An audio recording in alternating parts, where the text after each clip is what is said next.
Halo, selamat pagi anak-anak. Wah, kita sudah masuk di bulan April ya. Dan besok anak-anak akan merayakan Jumat Agung. Kita semua akan merayakan Jumat Agung di mana Tuhan Yesus wafat ya. Hari ini kita akan merenungkan firman Tuhan, melanjutkan kembali cerita yang kemarin. Namun sebelumnya Ibu Frel ingin mengajak anak-anak untuk kita berdoa. Mari kita berdoa. Tuhan Yesus, terima kasih untuk penyertaan Tuhan, perlindungan Tuhan dalam semalam kami boleh beristirahat. Dan di pagi hari ini Tuhan berikan kekuatan yang baru bagi kami. Dan sebelum kami melanjutkan kegiatan kami rindu untuk merenungkan firman Tuhan. Tolong kami supaya kami dapat mengerti dan juga melakukan apa yang menjadi kehendak Tuhan. Dalam nama Tuhan Yesus kami berdoa. Amin. Ya, Ibu Fril ingin mengajak anak-anak untuk kita memuji nama Tuhan. Yesus disalibkan karena cintanya. Kita pujikan dengan suara yang keras ya anak-anak.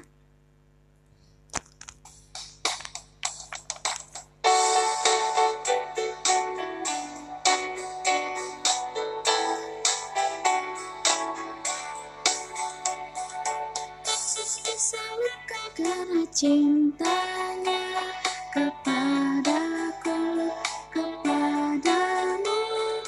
Yesus disalibkan karena cintanya, dosa dihapuskan. Ya, hari ini kita akan membahas tentang Tuhan Yesus disalib dan mati dan wafat ya. Jadi setelah kemarin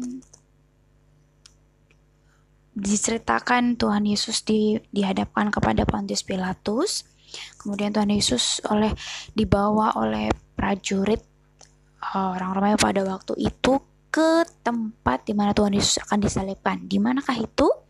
Ya, di Bukit Golgota atau di Bukit Tengkorak ya disebutnya.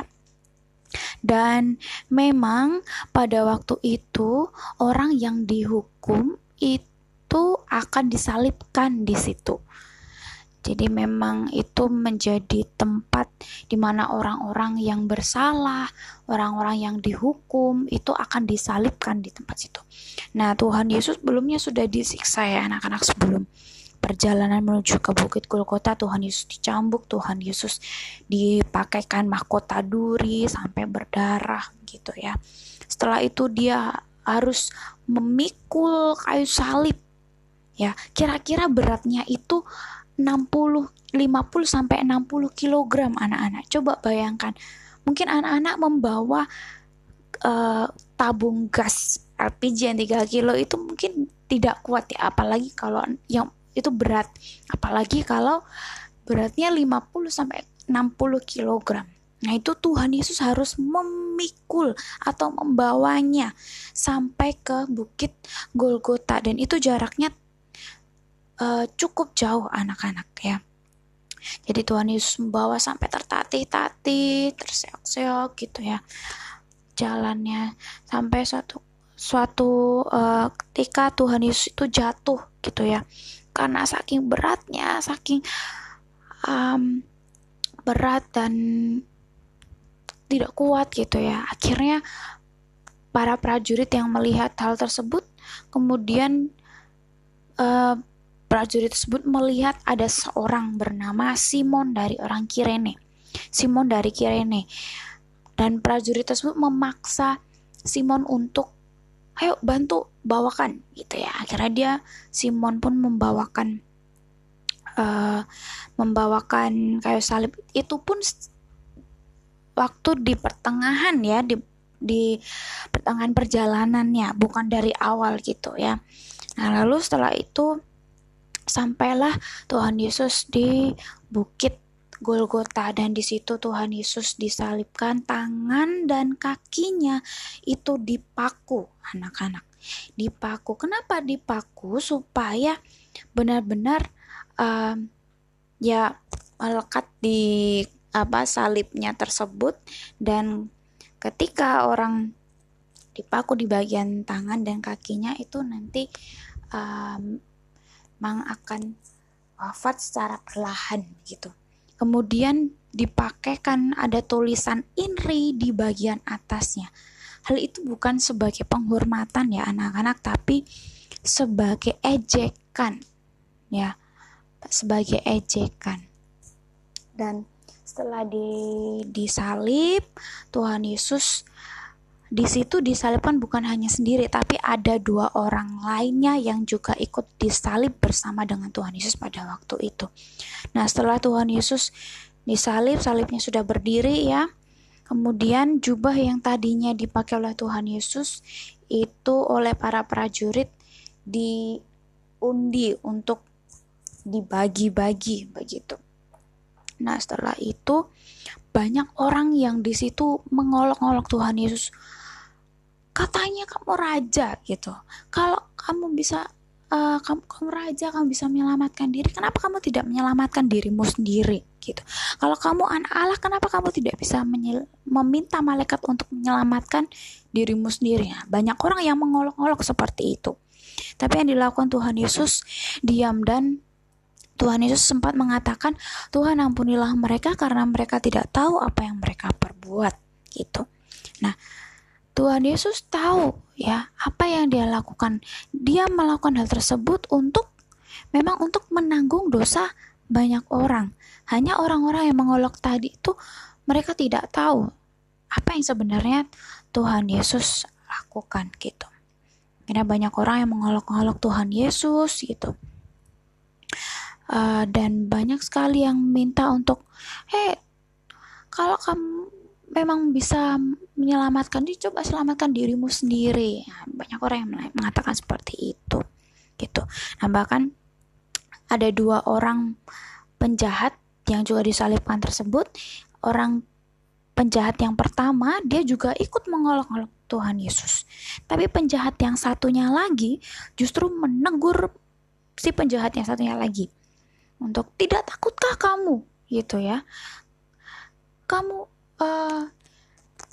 memang, kita ini memang layak untuk dihukum, tapi orang ini, maksudnya Tuhan Yesus ini tidak adalah orang benar yang tidak seharusnya ikut disalib bersama-sama dengan kita gitu. Nah, akhirnya si penjahat yang satunya lagi ini mengatakan kepada Tuhan Yesus, Tuhan Yesus ingatlah aku gitu. Nah, setelah itu Tuhan Yesus juga mengatakan, pada saat ini juga kamu akan bersama-sama denganku di Firdaus gitu. Yang artinya adalah si penjahat yang satunya tadi mengakui bahwa dia memang berbuat salah, tapi dia mengakui juga akan Tuhan Yesus gitu.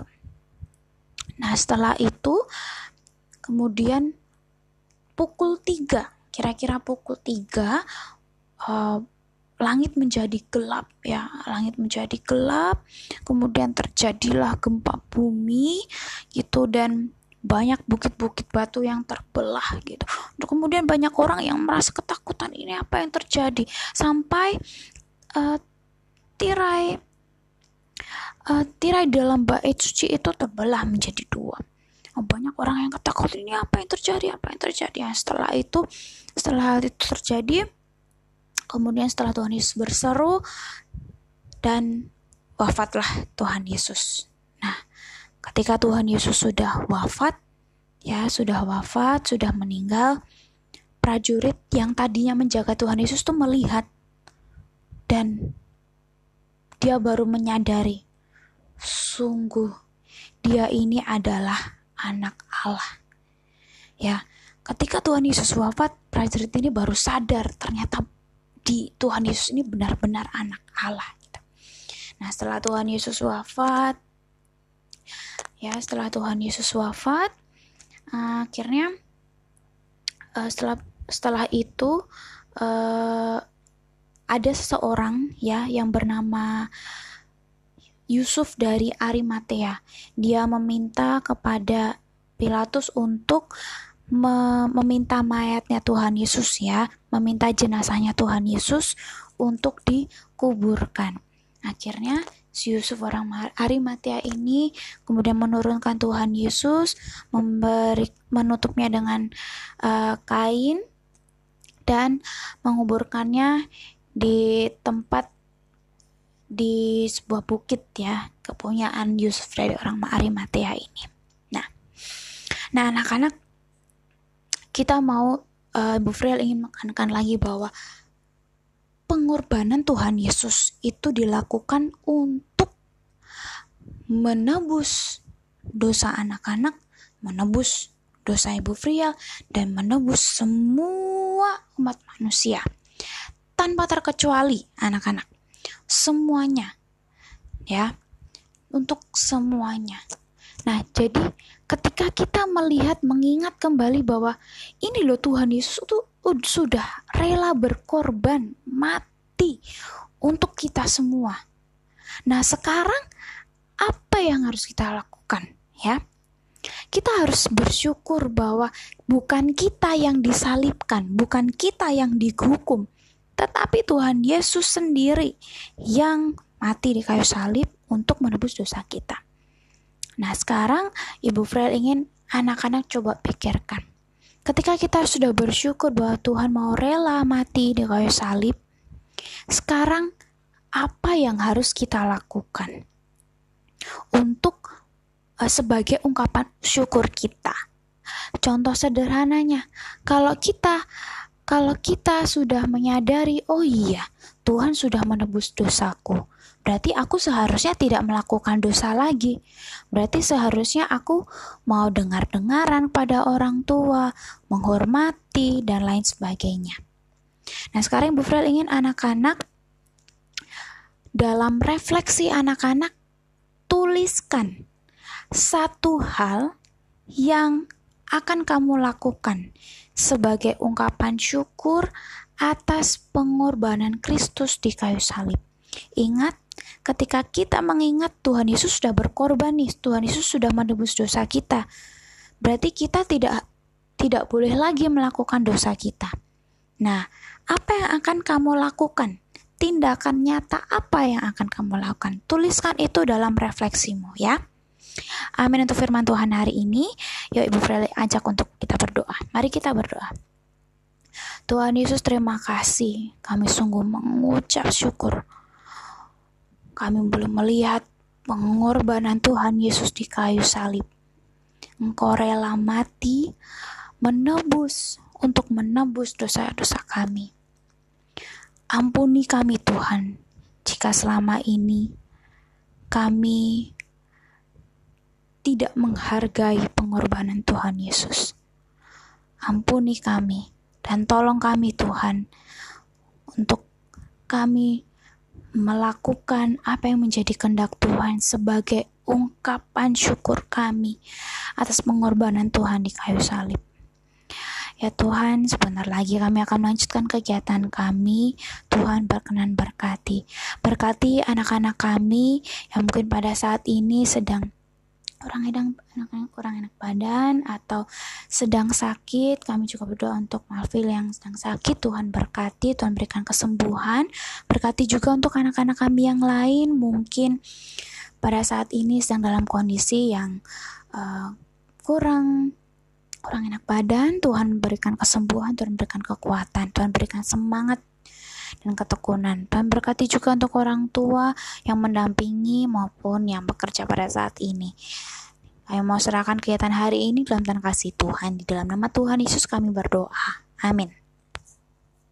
Oke, selamat melanjutkan kegiatannya anak-anak. Tuhan Yesus memberkati. God bless you.